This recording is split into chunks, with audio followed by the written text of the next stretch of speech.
Hey YouTubers, and welcome to Can't Cook with Jason. Today we're going to make a simple classic Chinese dish called soy sauce chicken, which is kind of like a stew or braised meat.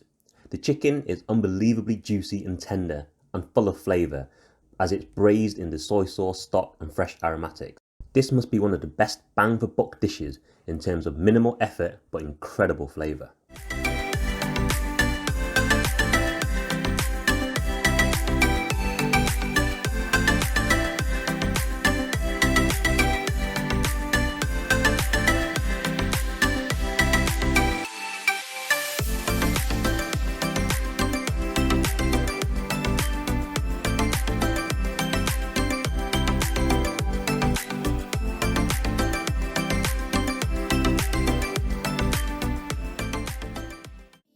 First, we need some fresh aromatics to brighten up the stock.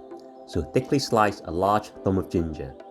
We will also need 4 garlic cloves, 2 bay leaves, some cassia bark and 3 to 4 spring onions.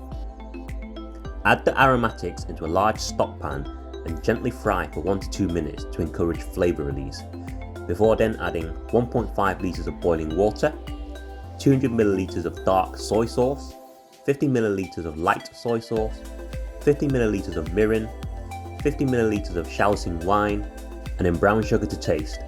Stir well and bring back to the boil. The authentic recipe calls for a whole chicken, but I'm not a big fan of breast meat, and also a whole chicken isn't very easy to work with.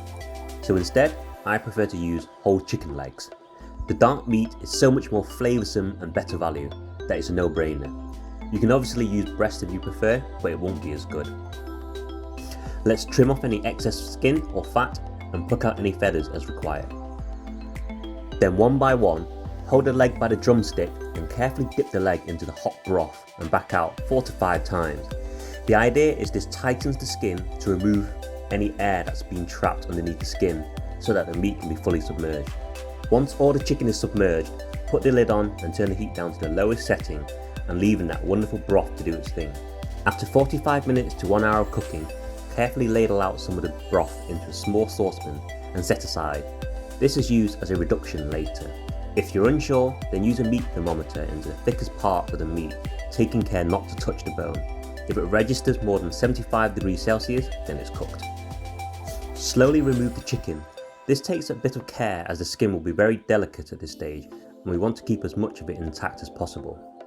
The chicken is perfectly cooked and so soft and tender that you can feel it wanting to pull away from the bone. Allow the chicken to rest and cool for 10 to 15 minutes.